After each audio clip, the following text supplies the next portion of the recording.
Encore une fois, le Real Madrid va sûrement avoir des problèmes car d'après les dernières informations, encore le changement de projet permanent, Bellingham désormais serait le projet de Mourinho, le placerait en tant que numéro 10 et ce serait lui le centre du projet de José Mourinho, lui qui serait au centre des opérations. Bref, salut à tous les gars, c'est Azial, aujourd'hui on se retrouve pour une nouvelle vidéo, on va parler de l'actualité du Real Madrid et encore une fois on se retrouve pour le nouveau projet. Non mais sérieusement, Mourinho c'est quoi, c'est une boîte d'intérim?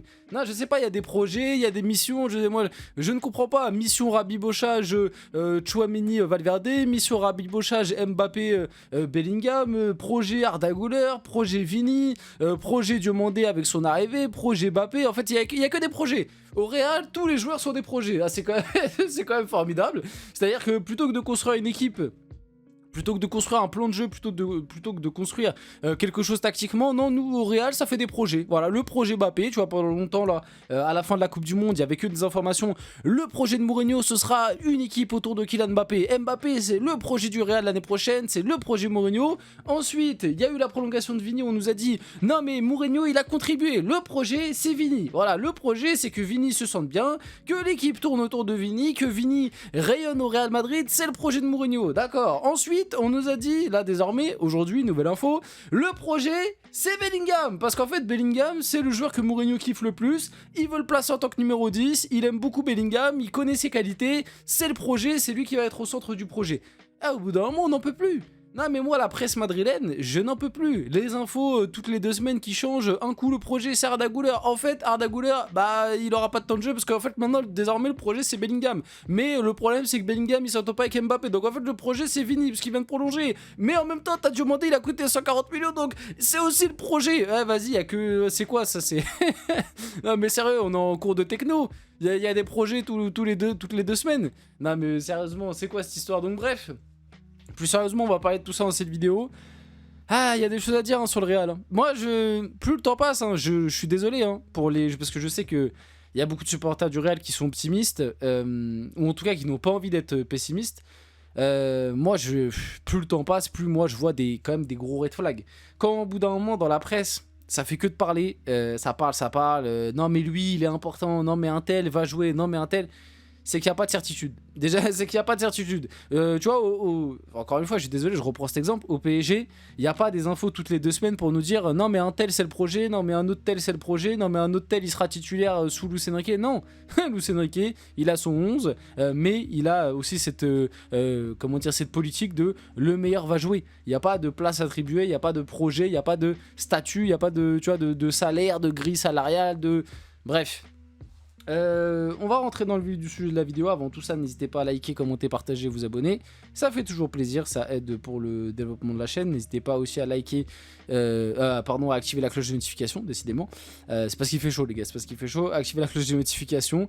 À aller voir aussi tous les autres contenus. Et nous, on va y aller dès maintenant pour parler un petit peu de tout ça. Donc... José Mourinho a un plan clair pour Jude Bellingham, le faire jouer comme numéro 10 en 4-2-3-1.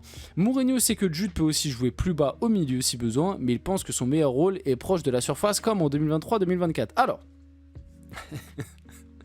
Alors déjà, moi j'aimerais que Mourinho me réponde. Comment il va réussir à construire une équipe avec Vinicius, qui est le projet, avec Mbappé, qui est le projet, avec Diomandé, qui est le projet, avec Bellingham en 10, qui est le projet, avec Arda Güler, qui est le projet, avec Bernardo Silva, qui est le projet, avec Valverde, qui est le capitaine et le projet aussi, avec Tchouaméni, qui vient d'être prolongé, qui est le projet. J'oublie quelqu'un d'autre. Fini.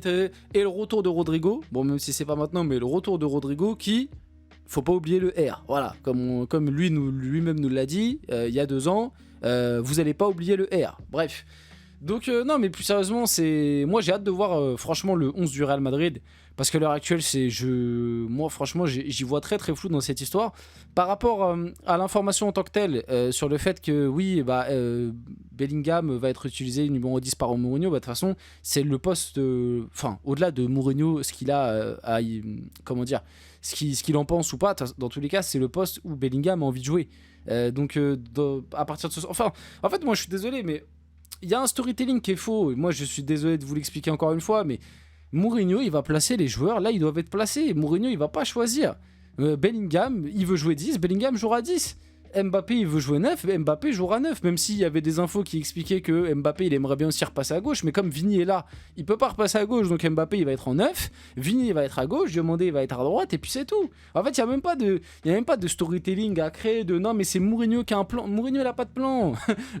Moi-même, j'arrive au Real. Je sais très bien que les 4 de devant, ce sera ceux-là. Et puis le reste, ils mangeront les miettes. Ils mangeront les miettes, ou alors ils seront dans le double pivot, notamment peut-être Arda Güler à des moments qui sera dans le double pivot. Parce que là, l'information nous dit que, en gros, Mourinho, il sait que Jude peut être utilisé plus bas par moment, mais que son meilleur rôle c'est 10. Alors sur ça, moi je suis d'accord. Bellingham, effectivement, il peut être utilisé dans le double pivot. Il n'y a pas de problème par rapport à ça. Mais là où il est le meilleur, pour moi, enfin. Je sais même pas si c'est là où il est le meilleur, mais en tout cas là où il a envie de jouer. Voilà, on va parler plus français. Là où il se sent le plus à l'aise, lui, là où il est le plus motivé, c'est quand il est numéro 10 et quand effectivement il peut attaquer la surface et potentiellement marquer des buts, etc. Comme on l'a vu pendant la Coupe du Monde où lorsqu'il était numéro 10, il était beaucoup plus visible, beaucoup plus impactant que lorsqu'il jouait dans le double pivot à côté d'un Elliot Anderson. Notamment, c'est arrivé 2-3 fois pendant la Coupe du Monde. Donc effectivement, sur ça, je suis d'accord. Oui, Bellingham, dans un 4-2-3-1, numéro 10, c'est là où il est. C'est là où en tout cas il montre le plus de choses. Maintenant, qu'est-ce que tu vas lui donner comme consigne? En fait, c'est là où tout est mais décidément j'arrive plus à parler, c'est la chaleur ou quoi? C'est là où est la question plutôt.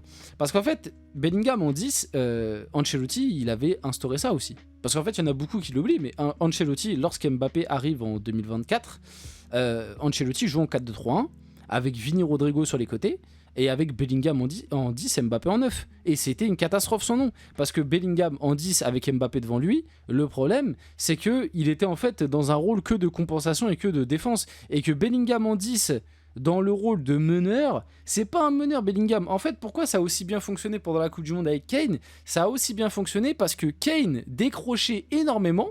Et il le faisait bien, à l'instar d'un Mbappé qui le fait pas bien. Kane décrochait énormément, il le faisait bien, et Bellingham plongeait. Donc en fait, ça faisait limite avec ballon.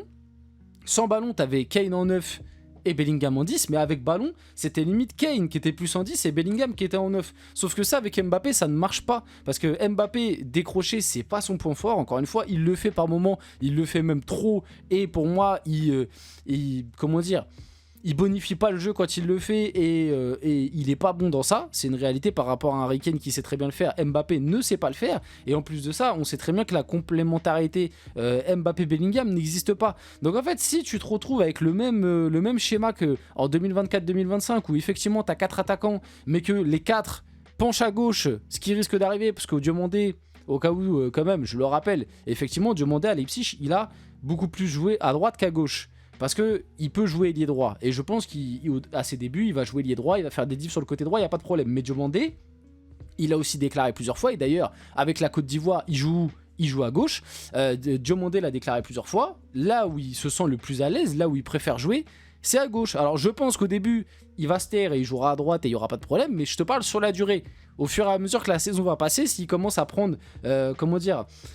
S'il commence à prendre de l'espace, s'il commence à montrer qu'il a le niveau et tout, vous allez voir qu'au bout d'un moment, tu vas encore une fois te retrouver avec 4 joueurs qui vont pencher à gauche parce que Diomandé, même s'il est bon à droite, il est plus à l'aise à gauche, parce que Vini joue à gauche, parce qu'Mbappé il aime décrocher à gauche et parce que Bellingham il aime bien aller demi-espace gauche. Donc en fait, t'auras les mêmes problèmes que quand t'avais l'attaque Rodrigo. Au bout d'un moment, même si Rodrigo et Diomandé c'est des profils bien différents, t'auras les mêmes problèmes qu'en 2024-2025 avec Mbappé, Vini, Bellingham et Rodrigo. Sauf que maintenant t'as Diomandé.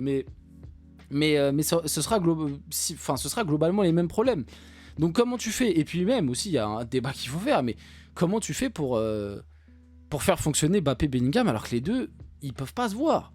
Alors oui, le terrain et tout, les deux c'est des compétiteurs, ils veulent gagner, donc au bout d'un moment, ils vont peut-être passer ça de côté, c'est possible. Mais imaginons, si ils ne passent pas ça de côté, comment tu vas faire?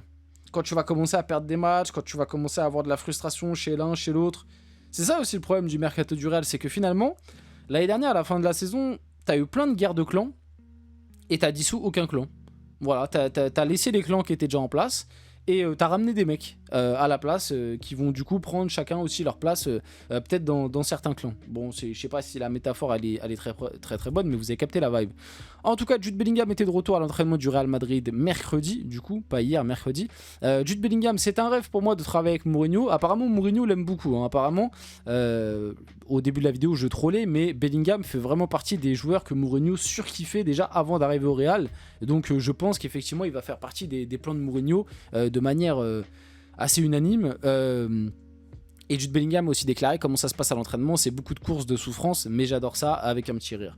Donc bref, on arrive sur la fin de cette vidéo, j'espère que la vidéo vous a plu, si c'est le cas n'hésitez pas à liker, commenter, partager, vous abonner les gars, c'était Azial et on se retrouve très rapidement pour une prochaine vidéo.